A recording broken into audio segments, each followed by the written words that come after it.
আজকে কি মামলা ছিল আপনার দাদা?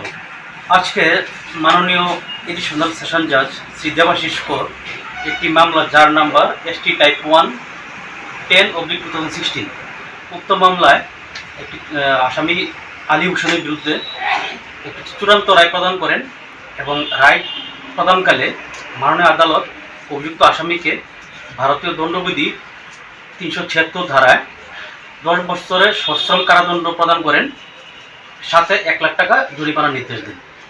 অনাদায়ে আরও 1 বছর সশ্রম কারাদণ্ড ভোগ করতে হবে।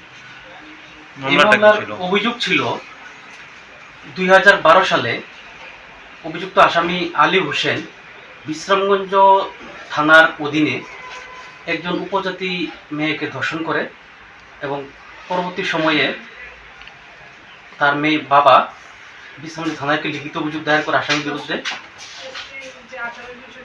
তারপর এই উপজাতি মেয়ে অবিবাহিত অবস্থায় অন্তঃসত্ত্বা হয়ে পড়ে এবং একটি ছেলে সন্তানের জন্ম দেয়।